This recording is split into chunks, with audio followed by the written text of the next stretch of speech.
సంఖ్యాకాండం 30 నంబర్స్ 30.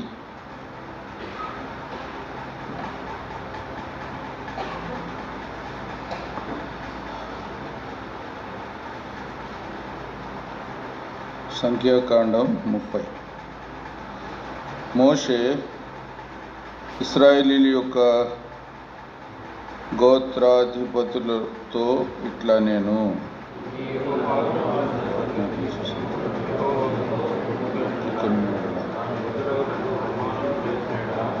ప్రమాణం చేసిన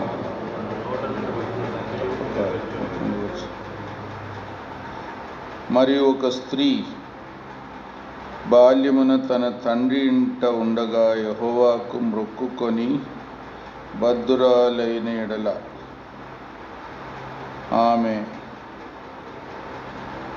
ఆమె తండ్రి ఆమె మొక్కుబడిని ఆమె కలుగజేసిన బాధ్యతను విని దాన్ని గూర్చి ఊరుకొని ఎడల ఆమె మొక్కుబడులన్నీ నిలుచును.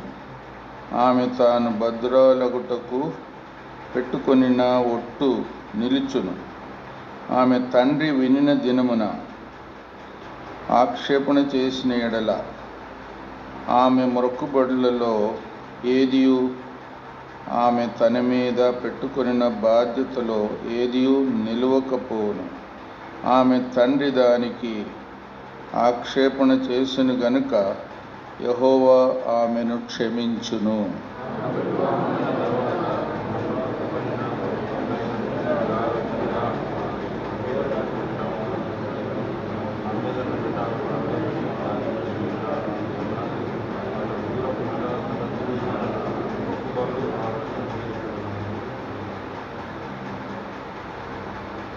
ఆమె భర్త వినిన దినమందే ఆక్షేపణ చేసిన ఎడల అతడు ఆమె మొక్కుకొనిన మొక్కుబడిని ఆమె నిరాలోచనగా తన మీద పెట్టుకొనిన ఒట్టులను రద్దు చేసిన వాడగను.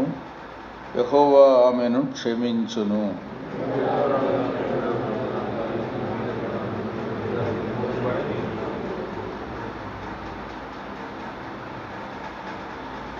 ఆమె తన భర్త ఇంట ఉండి మొక్కుకొని ఎడల ఏమి ప్రమాణం చేసి తన మీద ఒట్టు పెట్టుకొని ఎడలనేమి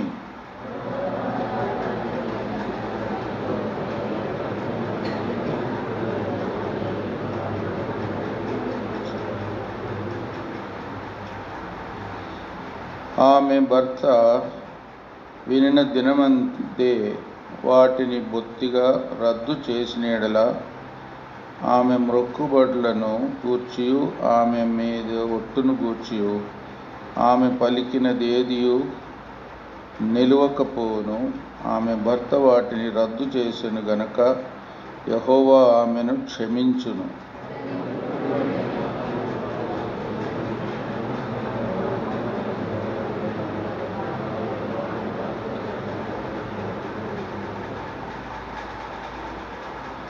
అయితే ఆమె భర్త నానాట దాన్ని గూర్చి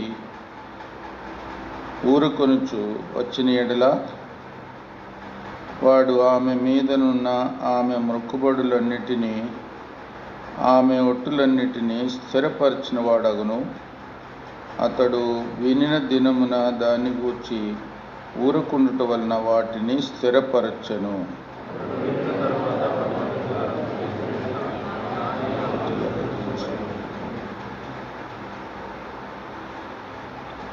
ఇవి భర్తను గూర్చియు భార్యను గూర్చియు తండ్రిని గూర్చియు బాల్యమున తండ్రి ఇంట ఉన్న కుమార్తెను గూర్చియు యెహోవా మోషేకు ఆజ్ఞాపించిన కట్టడలు.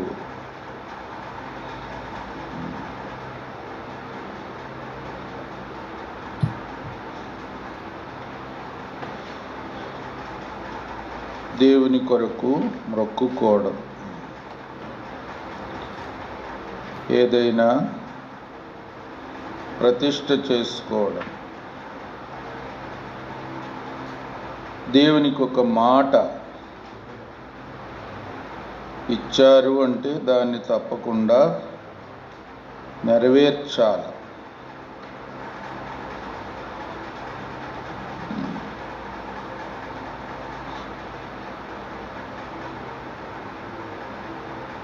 అనేక పరిస్థితులను బట్టి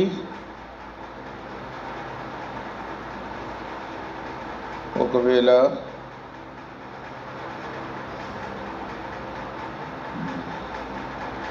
బాల్యమున ఉండే స్త్రీ అయితే ఒకవేళ తండ్రి ఆటంకపరిస్తే ఆమె మొక్కుకొనినది నెరవేర్చలేకపోతే అప్పుడు దేవుడు ఆమెను క్షమిస్తాడు. దోషమైతే తండ్రి మీద ఉంటుంది. అలాగే పెళ్ళైన స్త్రీ ఒట్టు పెట్టుకున్న తర్వాత భర్త ఆటంకం చేస్తే ఆమెను దేవుడు క్షమిస్తాడు. అయితే భర్త మీద నేరం ఉంటుంది.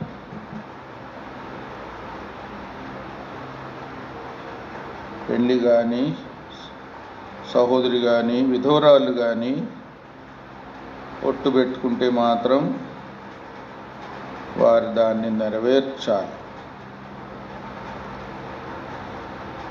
కాబట్టి దేవునికి ఇచ్చే ప్రమాణం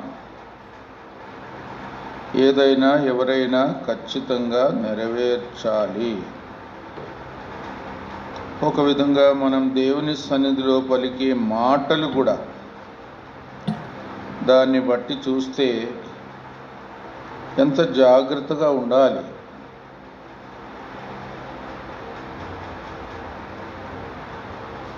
ప్రార్థన చేసేటప్పుడు కూడా ఒట్టొట్టి మాటలన్నీ పలుకొద్దు.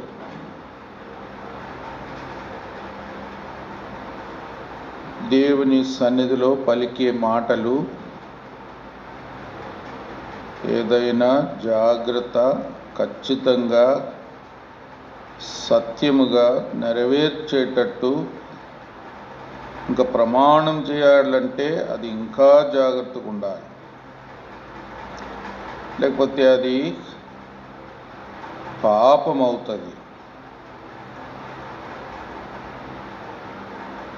ద్వితీయోపదేశకాండం 23:21.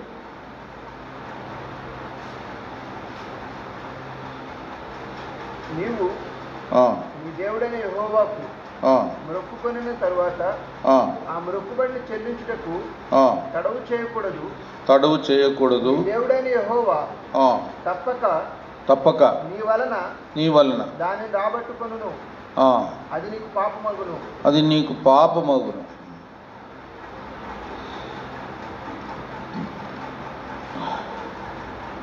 అంటే మనుషులు ఏదైనా దేవుని సన్నిధిలో కూడా పలికేస్తారు, కొన్నిసార్లు దాన్ని నెరవేర్చరు. అలా ఉండకూడదు. అలాగ చేస్తే పాపం. దేవుని కొరకు మనం ఏదైనా తీర్మానం చేసి ఇంకా సేవకు వచ్చారంటే సేవలోనే ఉండాలి. మళ్ళీ వ్యాపారంలో దిగొద్దు, మళ్ళీ ఇంటికి పోతానని చెప్పొద్దు, మళ్ళీ ఉద్యోగం చేస్తానని చెప్పొద్దు. అట్లా ఉండాలి. పూర్తిగా ఒప్పందం చేసినది, ప్రమాణం చేసింది నెరవేర్చాలి. నెరవేర్చకపోతే పాపం. ప్రసంగి 5.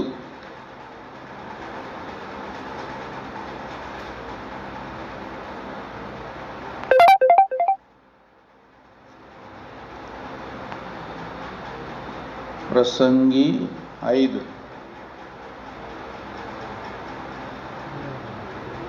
4 నుండి 6 వరకు. 4 నేను చదువుతాను, 5 మీరు చదవండి. నీవు దేవునికి మొక్కుబడి చేసుకొని ఎడల దాన్ని చెల్లించుటకు ఆలస్యము చెయ్యకుము. బుద్ధిహీనుల యందు ఆయనకిష్టము లేదు.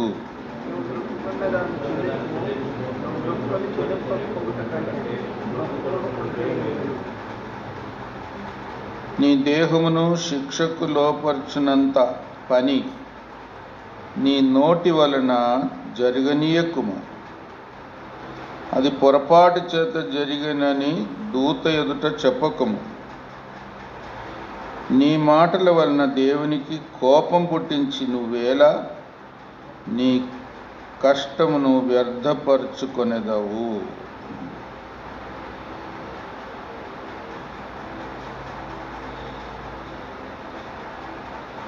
వాటి ప్రసంగి కూడా పొరపాటైంది అనొద్దట. పొరపాటున సేవకు వచ్చిన వాళ్ళు ఎవరైనా ఉన్నారా? కొన్నిసార్లు కష్టం వచ్చినప్పుడు, పరీక్షలో పాసు కానప్పుడు, ఉద్యోగం దొరకనప్పుడు, ఏది సఫలం కానప్పుడు కూడా కొంతమంది సేవకు వస్తారు. అట్లా రావద్దు. నిజమైన యథార్థమైన తీర్మానముతోనే దేవుని కొరకు చేసేదంతా కూడా చేయాలి. లేకపోతే ఏదైనా పని చేసుకోవచ్చు, ఏదైనా మార్గం చూసుకోవచ్చు, కానీ దేవునికి మాత్రం ప్రమాణం చేసి మళ్ళీ తప్పిపోవద్దు. అది మనకు హెచ్చరిక. ఒక విధంగా దేవుని సన్నిధిలో పలికే మాటలు కూడా ఎట్లుండాలా? ప్రసంగి 5:2 ఎవరైనా చదవండి.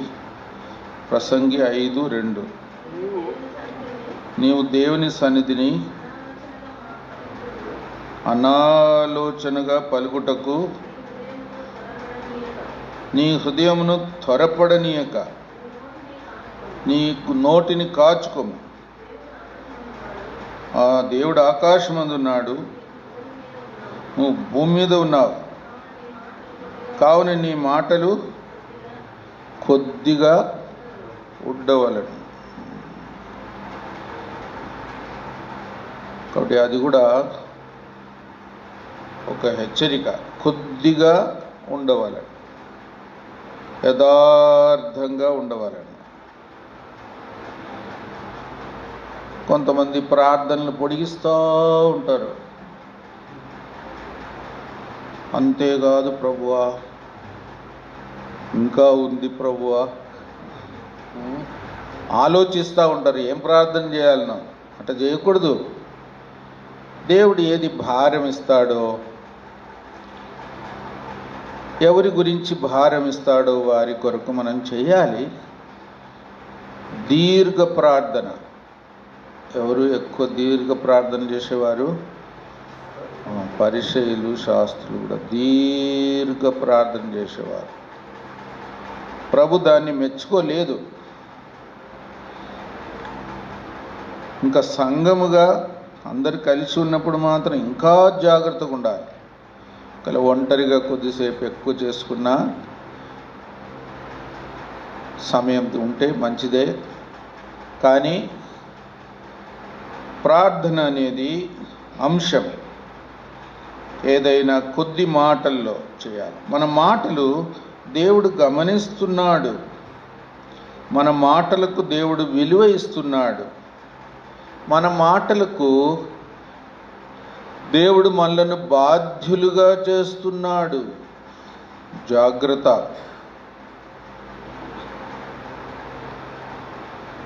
అట్లా కూడా మనము జాగ్రత్త తీసుకోవాలి.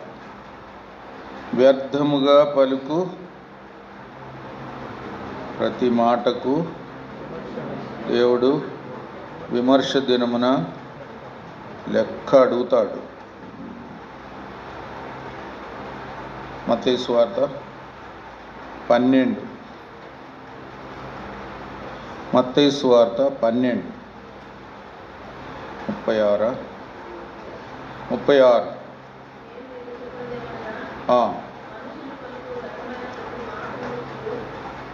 మనుషులు పలుకు వ్యర్థమైన ప్రతి మాటను గూర్చి విమర్శ దినమున లెక్క చెప్పవలసి ఉండును.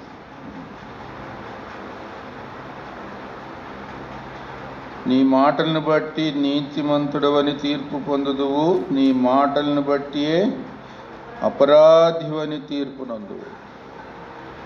తర్వాత అక్కడ రాయబడిన మాట, హృదయం నిండి నోరు మాట్లాడు. వాటి ఎంత జాగ్రత్తగా ఉండాలి. మాటలంటే ప్రతిసారి ప్రతి సందర్భంలో కూడా జాగ్రత్తగా ఉండాలి. ఒక మాట చెప్తే దాన్ని నెరవేర్చేటట్టు ఉండాలి. వేరే వాళ్ళకు చెప్పినా కూడా ప్రమాణం చేసి అది చెప్పండి. నష్టమైనను కీర్తనలు అట్లా ఉండాలి నమ్మకంగా. కీర్తనలు ఎన్నో కీర్తన 15, కీర్తనలు 15:4 వచనం చదవండి. అతని దృష్టికి నీచుడు అసహ్యుడు, అతడు యెహోవాయందు భయభక్తులు గల వారిని సన్మానించును. అతడు ప్రమాణం చేయగా నష్టము కలిగినను, చూడండి, నష్టము కలిగినను మాట తప్పడు. అట్లుండాలి. అలాంటి వారు దేవునికి ఏమవుతారు? అతిథులవుతారు. దేవుని మందిరంలో ఆతిథ్యం పొందుతారు.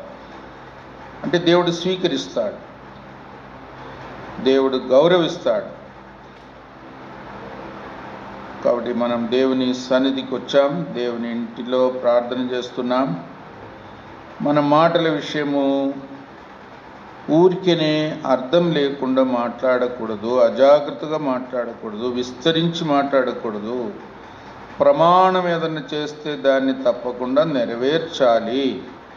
నష్టమైన వెనుకకు పోకూడదు.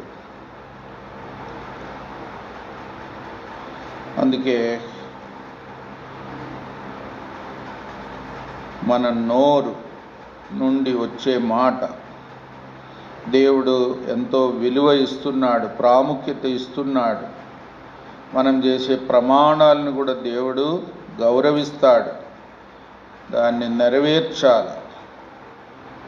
అది దేవునికి ఇష్టం. కొన్ని కారణాలుండి, కొన్ని పరిస్థితులను బట్టి కొంతమందికి ఏదైనా ఆటంకం ఉంటే దేవుడు క్షమిస్తాడు. అయినా ఆటంకపరిచేవారి మీద దోషము కూడా ఉంటుంది. ఇవన్నీ ఇప్పుడు మనం చదివిన అధ్యాయంలో వచ్చింది.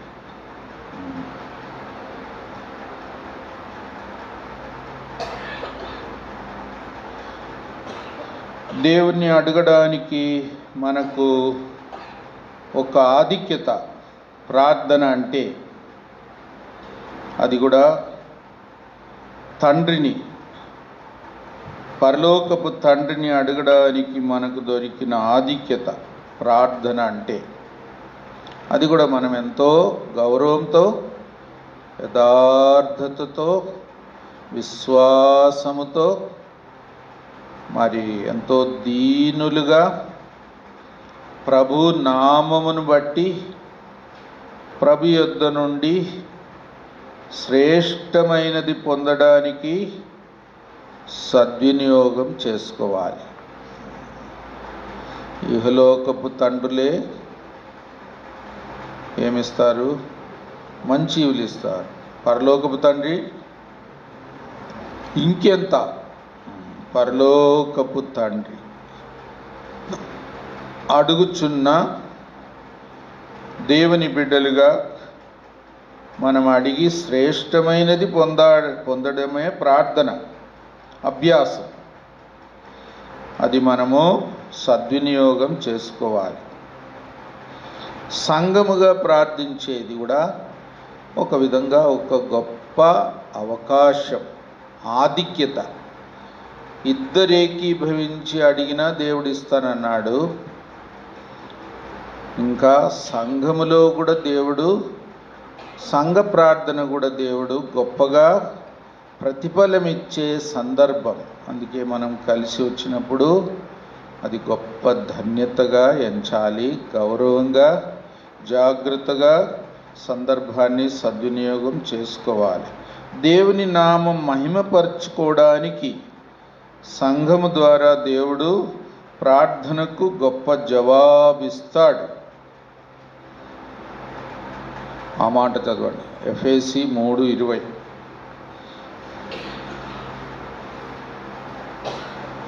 సంఘము ద్వారా దేవునికి మహిమ కలుగునట్లు చదవండి. సాధకమైన తన శక్తి చొప్పున మనము అడుగు వాటి కంటేను ఊహించు వాటన్నిటికంటేను అత్యధికముగా చేయ శక్తి గల దేవునికి క్రీస్తు యేసు మూలముగా సంఘములో తరతరములు సదాకాలం మహిమ కలుగును గాక. సంఘములో దేవునికి మహిమ కలుగునట్లు సంఘముగా చేసే ప్రార్థనలకు దేవుడు అడుగు వాటి కంటేను ఊహించు వాటికన్నిటికంటేను అత్యధికంగా చేయ శక్తి గల దేవుడని నిరూపించుకుంటాడు. ఇక్కడ సంఘ ప్రార్థన చాలా ముఖ్యం. అందరితో కలిసి మనసు కలిపి పరిశుద్ధాత్మ నడిపింపులో ఉండి దేవుడు గొప్ప కార్యం చేయడానికి అదొక సందర్భం. ఆయనకే మహిమ రావడానికి అదొక దేవునికి అనుకూలమైన సమయం, సహవాసం. అట్లా మనం గుర్తుంచుకోవాలి. సంఘ ప్రార్థన అంటే ఏదో మనకి ఇష్టం వచ్చినట్టు ప్రార్థన చేసే సమయం కాదు. సంఘ ప్రార్థన అంటే ఏదో మనము సొంత మహిమ మెప్పు కోరదగిన స్థలం కాదు. దేవుని కార్యం అడుగువాటి కంటే ఊహించు వాటికంటే అత్యధికంగా చేయడానికి దేవుడు తన ప్రజలను సమకూర్చి వారి ప్రార్థన విని గొప్ప కార్యం చేయడానికి ఒక సందర్భం సంఘం. కాబట్టి సంఘాన్ని కూడా దుర్వినియోగం చేయొద్దు, సహవాసాన్ని కల్మషం చేయొద్దు.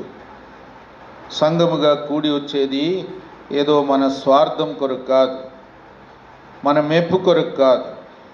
జాగ్రత్త.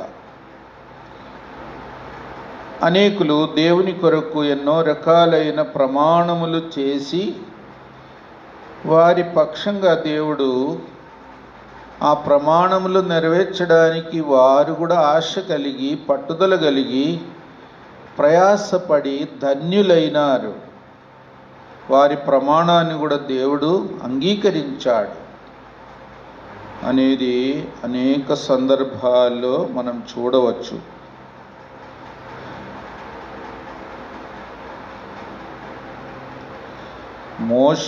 మోషే కూడా ప్రమాణం చేసిన మాటలు రాయబడలేదు, కానీ డైరెక్ట్గా ప్రమాణం చేసినట్టు రుజువైన మాటలు మనకు కొన్ని కనబడుతుంది మోషే జీవితంలో. చూడండి, హెబ్రీ 11.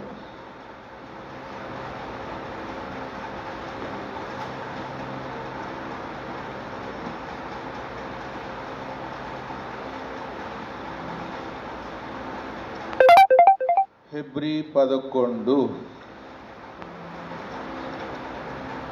24 నేను చదువుతాను. 24, 25, 26 అన్నీ కలిసి ఉంది.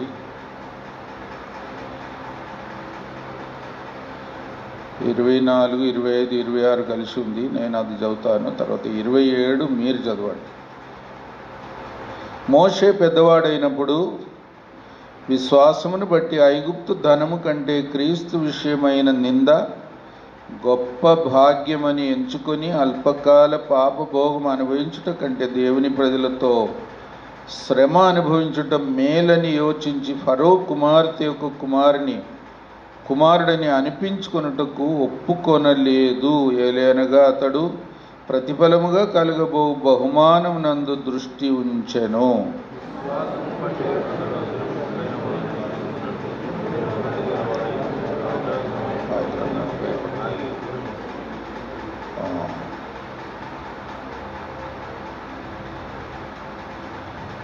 మోషే దేవునితో ఎన్ని ప్రమాణాలు చేసుకున్నాడు, తీర్మానాలు చేసుకున్నాడు. ఐగుప్తులో ఉన్నప్పుడే, పెద్దవాడైన వెంటనే, పెద్దవాడంటే 40 సంవత్సరాలు, మోషే జీవితము 40 సంవత్సరాలు ఐగుప్తులో, తర్వాత 40 సంవత్సరాలు అరణ్యములో, తర్వాత 40 సంవత్సరాలు సేవలు. 340 120 సంవత్సరాలు బతికాడు.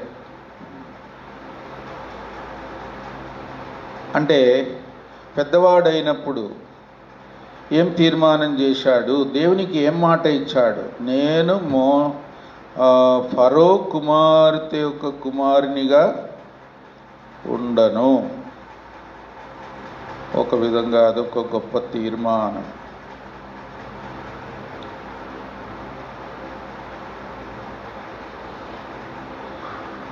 తర్వాత ఐగుప్తు రాజు కూడా కాబోయాడని చరిత్రలో చెప్తున్నారు.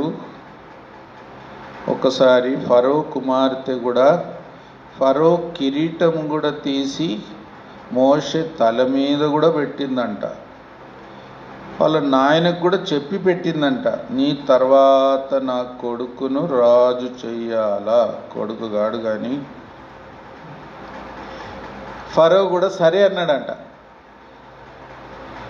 ఒక్కసారి చిన్న వయసులో ఉన్నప్పుడు ఫరో కుమార్తె కిరీటం కూడా తీసి తల మీద పెట్టింది.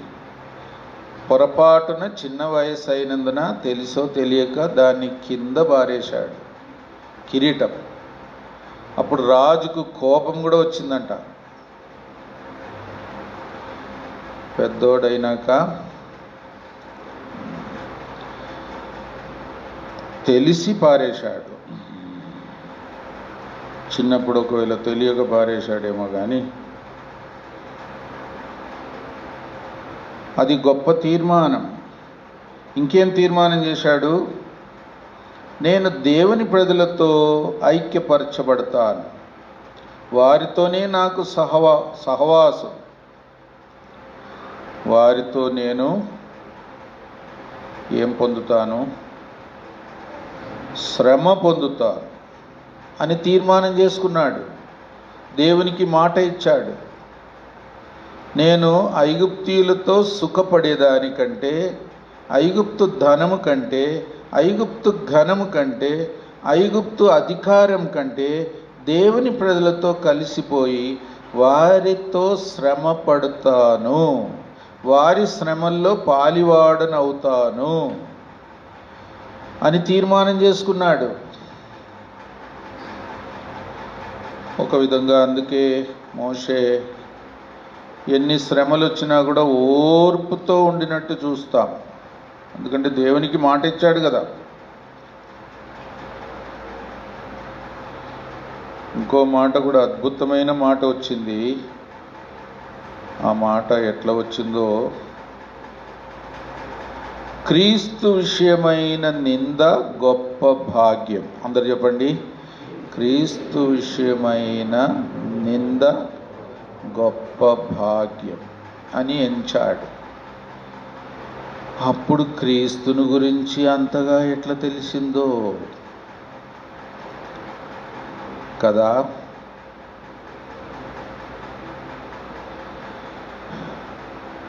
అది కూడా అద్భుతం. మెస్సయ్య వస్తాడు అని సృష్టి మొదలుకొని ఆదాము సంతానము నుండి కూడా కొంత సూచనలు ఉన్నాయి. స్త్రీ సంతానం వస్తాడు, ఒక విధంగా బలి అవుతాడు అనేది కొంతవరకు గ్రహింపు ఉంది పాత నిబంధనలో కూడా. మరి మోషేకు ఒకవేళ తల్లిదండ్రులు ఇవన్నీ ఎట్లా చెప్పి ఉంటారో ఏమో. క్రీస్తు శ్రమ పడతాడు, దేవుని కొరకు జీవించే వారికి ఎప్పుడైనా శ్రమలు ఉంటాయి. లోకములో లోకస్తులుగా జీవించే వారికి సుఖభోగాలు ఉంటాయి. కానీ అది అంత కోరదగింది కాదు, అది శాశ్వతం కాదు. అది దేవుడు ఒకరోజు తీర్పు తీర్చినప్పుడు ఆ సంతోషం అంతా కూడా దుఃఖముగా మారుతుంది. అది మోసం, అది లోకం వరకే, అది లోక నటన. ఇంకెన్ని చెప్పి ఉంటారో చిన్న వయసులో, మరి అంత చిన్నప్పుడు కూడా ఏం గ్రహించి ఉంటాడో. తర్వాత అయినా తల్లి కొంతవరకు పెంచిందనుకోండి, పెద్దవాడయ్యేదాకా కూడా. అయినా క్రీస్తు విషయమైన నింద, ఆ మాట గమనించండి. మోషే కోరుకున్నాడు, అందుకే అలాగ జీవించడానికి కూడా తాను తీర్మానం గట్టిగా చేసుకున్నాడు. ధన్యుడయ్యాడు. ఇశ్రాయేలుకు కూడా పరిచర్య చేశాడు. తర్వాత దావీదు కూడా ప్రమాణం చేసినట్టు చదువుతాం. దేవుని మందిరము కట్టాలి. 132వ కీర్తన, 132వ కీర్తన.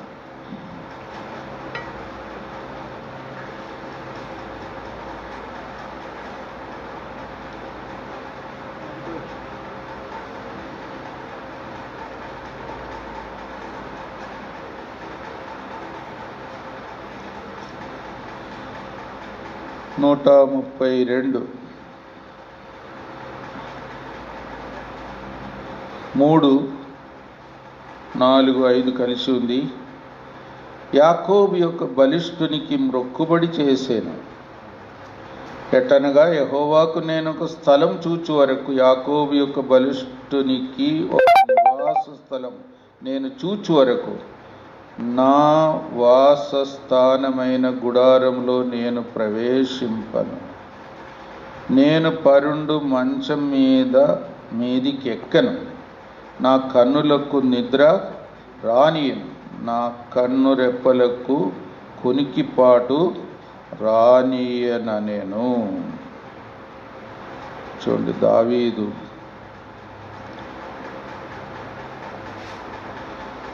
దేవునికి ప్రమాణం చేసుకున్నాడు. దేవుని కొరకు ఒక ఆలయం కట్టాలి, స్థిరమైన. అది తన ఆశ. దేవుడు దాన్ని ఘనపరిచాడు. దేవుడు తర్వాత దావీదుకు కట్టడానికి అనుమతి ఇవ్వలేదు, కానీ దాని నమూనా ఇచ్చాడు. దాని కొరకైన సామగ్రిలు కూడా సమకూర్చడానికి ఆధిక్యత ఇచ్చాడు. దావీదు రాజును దేవుడు మందిరము కట్టవద్దని ఎందుకన్నాడు? ఆయన చేతులు రక్తము ఒలికించిన చేతులు, యుద్ధం, ఎన్నో యుద్ధాలు చేసిన చేతులు. అందుకే దేవుడు అనుమతి ఇవ్వలే. తన తర్వాత వచ్చే తన కుమారుడు సమాధానంగా ఉంటాడు. ఆయన పరిపాలనలో యుద్ధాలు ఉండవు. ఎవరిది? సొలొమోన్.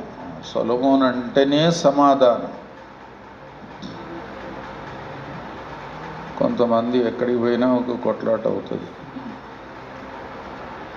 ఇంకా పొద్దునటి కొరకు రాత్రి అంతా ఆలోచిస్తారు, ఎవరితో కొట్లాట పెట్టుకోవాలా. ఒకరోజు ఒక్క కొట్లాటనైనా జరగకపోతే వాళ్ళకి మళ్ళీ రాత్రి నిద్ర పట్టదు. ఎవరినైనా తిట్టాలి, అప్పుడే కొంచెం అన్నం కూడా అరుగుతుంది.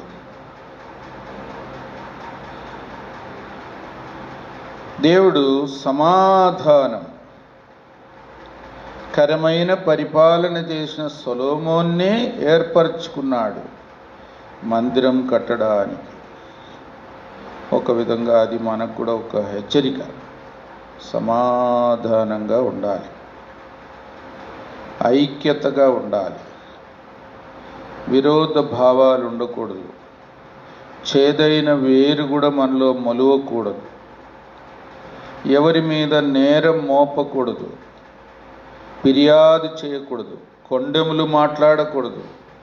సంఘములో కలహాలు పెట్టకూడదు. సంఘమును కాపాడాలి ఐక్యతగా. అది గొప్ప యోగ్యత.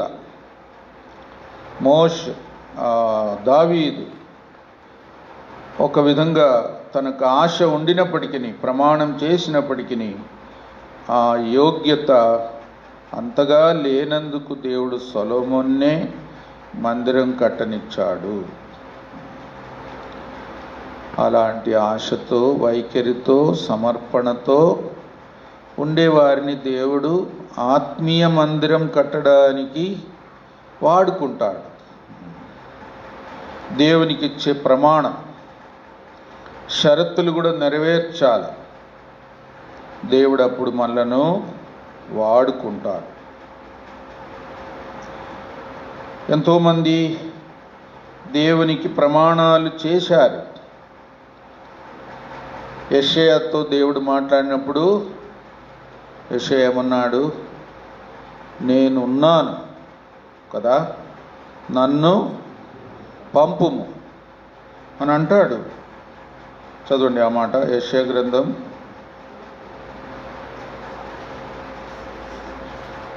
6వ అధ్యాయం.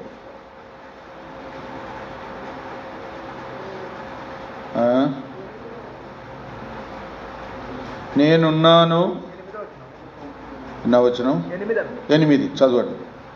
అప్పుడు నేను ఎవరిని పంపెదను నిమిత్తము ఎవడు పోవునని ప్రభు సెలవీయగా వింటిని. అంతట నేను చిత్తగించుము నేనున్నాను నన్ను పంపుమనగా నన్ను పంపుము. కాబట్టి యెషయా ప్రమాణం చేస్తాడు దేవునితో, నన్ను పంపు, ఒప్పుకుంటాడు. దేవుడు యెషయాను వాడుకోవడానికి ఒక ఆధారం అయిన తీర్మానం యెషయా చేశాడు. మొదట తన పాపపు స్థితి కూడా ఒప్పుకుంటాడు. నేను అపవిత్రమైన పెదవులు గలవాడను, నేను అపవిత్రమైన ప్రజల మధ్యలో నివసించువాడను. దేవుడు పరిశుద్ధుడని సెరాఫిముల ద్వారా కూడా పొగడబడుతున్న దృశ్యం చూడగా తన అపవిత్రత, తన మాటల్లో ఉండే పొరపాట్లన్నీ ఒప్పుకొని సరిచేసుకొని శుద్ధి చేయబడి ఇప్పుడు నన్ను పంపు, నేను వెళ్తాను అని ఒప్పుకుంటాడు, ప్రమాణం చేస్తాడు. యెషయా ప్రవక్త ఎంతగా దేవుని కొరకు వాడబడ్డాడో. యెషయా గ్రంథం యేసు ప్రభువారిని గూర్చిన ప్రవచనాలు ఎన్ని ఉన్నాయో మనకు తెలుసు. యెషయా గ్రంథము ఒక సువార్త వంటిది. అన్ని వివరాలు ఉన్నాయి యెషయా గ్రంథములో. ఎంత ఆశ్చర్యం కదా. దాదాపు 700 సంవత్సరాల మునిపే యేసు ప్రభు ఈ లోకానికి శరీర రీతిగా రాకముందే యెషయా ప్రవక్త ఎన్ని వివరాలు యేసు ప్రభు వారిని గురించి, ఈ లోకంలో వచ్చేదాన్ని గురించి, శ్రమ పడేదాన్ని గురించి, తిరిగి లేచేదాన్ని గురించి, మళ్ళీ రెండవసారి వచ్చి లోకమంతటిని పరిపాలించేదాన్ని గురించి కూడా రాయగలిగినాడు. ఎంత ఆశ్చర్యం. ఇశ్రాయేలుకు బోధించాడు. ఒక విధంగా ఎంతో ధన్యుడయ్యాడు. నన్ను పంపు అని ఒప్పుకున్నాడు. హానా యొక్క సమర్పణ మనందరికీ పరిచయమే. హానాకు పిల్లలు లేరు, ఇంకా ఎన్నో నిందలు కూడా పడింది. గొడ్రాలంటే ఒక విధంగా ఇశ్రాయేళ్ల మధ్యలో చాలా నిందకు పాలవుతారు పిల్లలు పుట్టకపోతే. అలాంటి పరిస్థితిలో తాను ఎంతో దేవుని సన్నిధికి వెళ్ళి క్రమంగా ప్రార్థన చేసేది, చివరికి మొక్కుబడి కూడా చేసుకుంది. నాకు ఒక మగ శిశువుని ఇస్తే అతన్ని నేను నీ కొరకు సమర్పిస్తా, అతని తల మీద చివరి కత్తి రానివ్వను, అంటే ప్రతిష్ఠిస్తా, దేవుని మందిరంలో సమర్పిస్తా. దేవుడు కుమారునిచ్చాడు. నిజంగానే అన్న సమర్పించింది. పాలు త్రాగడం మానగానే తీసుకుపోయింది. ఎంత నమ్మకంగా.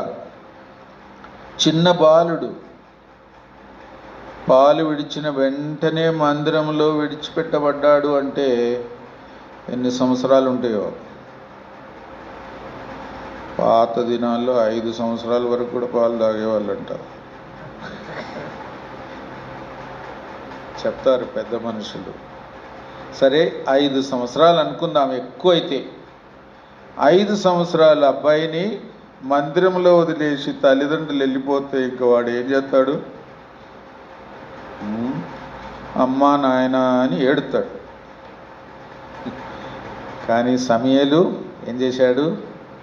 యెహోవాకు మొక్కినాడు, మందిరంలో ఉన్నాడు.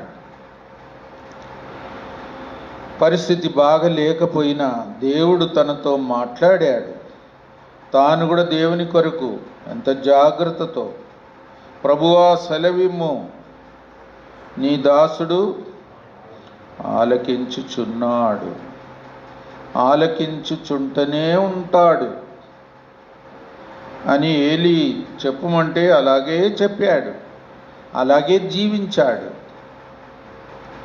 కాబట్టి దేవునికి చేసే మొక్కుబడులు, తల్లిదండ్రులు చేసిన మొక్కుబడి, తల్లి చేసిన మొక్కుబడి, సమూయేలు చేసిన మొక్కుబడిని బట్టి సమూయేలు దేవుని ప్రజలకు ఒక మంచి ప్రవక్తగా నిలువబడగలిగినాడు. దేవుని ప్రజలను మంచి దారికి దేవడానికి, హెచ్చరించడానికి, ఆదరించడానికి, ప్రార్థించడానికి. ఏమంటాడు సమూయేలు? నేను మీ కొరకు ప్రార్థన చేయకపోతే, ఆ మాట చదవండి. ఎన్నో అధ్యాయం? 12:23.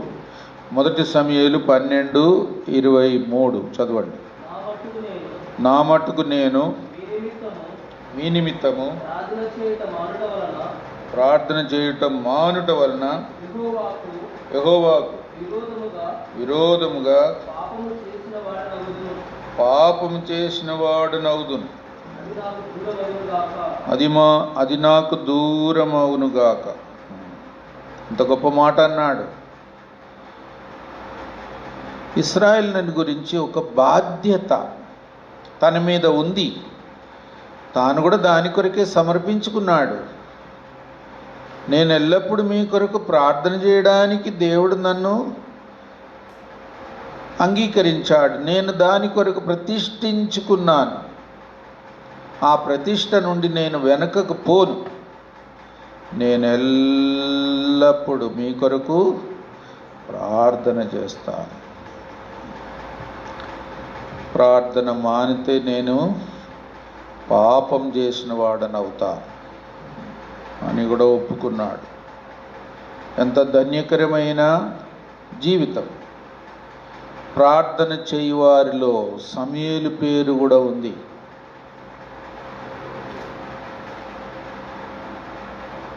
రెఫరెన్స్ చెప్పండి. కీర్తన 99:6. 99:6 కీర్తనలు చదవండి. 99 కీర్తనలు 6వ వచనం. ఆయన యాజకులలో మోషే అహరోనులుండిరి. ఆయన నామమును బట్టి ప్రార్థన చేయువారిలో, చూడండి, ఆయన నామమును బట్టి ప్రార్థన చేయువారిలో సమూయేలు ఉండెను. వారు యెహోవాకు మొరపెట్టగా ఆయన వారికి ఉత్తరం ఇచ్చెను. ఒకటి ప్రార్థనా జీవితం ముఖ్యమైన బాధ్యతగా, ధన్యతగా విరమించుకొనకుండా జీవితకాలం అంతా.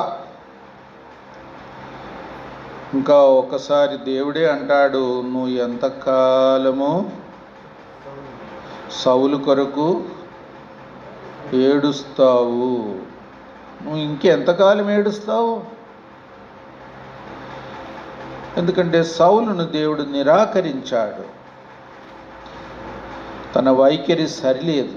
అందుకే దేవుడే బ్రతిమలాడుతాడు. ఒక విధంగా దేవుడే సమూయేలుకు చెప్తాడు, నువ్వు ఇంకా ఏడవద్దు, సౌలు కొరకు ఏడవద్దు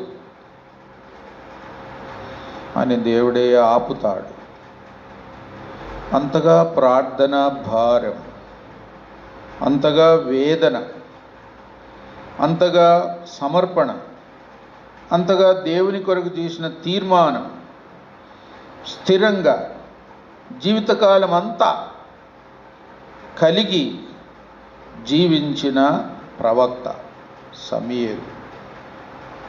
ఎంత ధన్యుడు, ఎంత నమ్మకస్తుడు. అందుకే దేవుని కొరకు చేసే మొక్కుబడులు తప్పకుండా నెరవేర్చడానికి మనం బద్ధులం. ఏదైనా ఆటంకం ఉంటే దేవుడు క్షమిస్తాడు. అది ప్రత్యేకమైన సందర్భానికి సహోదరులకు, భార్యలకు, కుమార్తెలకు, పెళ్లి కాని కుమార్తెలకు అలాగ చెప్పాడు. పురుషులకు, స్వాతంత్ర్యంగా ఉండేవారికి, విధవరాలకు ఆ మినాయింపు లేదు. స్వాతంత్ర్యంగా ఉండేవారికి, ఆటంకం లేని వారికి తప్పకుండా వారు చేసిన ప్రమాణాన్ని నెరవేర్చాలి. అది తప్పకుండా దేవునికి ఇచ్చిన మాట, దాన్ని తప్పకుండా నెరవేర్చడానికి బద్ధులం. లేకపోతే పాపం చేసిన వారం అవుతాం. అదే హెచ్చరిక. పౌలు కూడా తన జీవితంలో ఎంతో గొప్ప సమర్పణ చేసుకున్నాడు. ఆ సమర్పణ వివరాలు మనకు అంతగా లేవు, కానీ ఏమంటాడు, ప్రభు తనకు దర్శనం ఇచ్చినప్పుడు ఒక్క మాట అంటాడు. ఆ మాట కూడా చదువుకుంటాం. 9:6 అపోస్తుల కార్యం, 9 అపోస్తుల కార్యములు 6వ వచనం. లేచి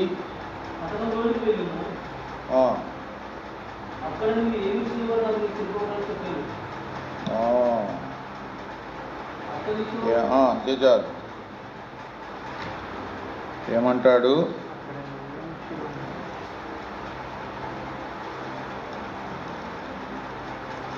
నేను ఏమి చేయవలెను? అదే పౌలు అడిగే ప్రశ్న.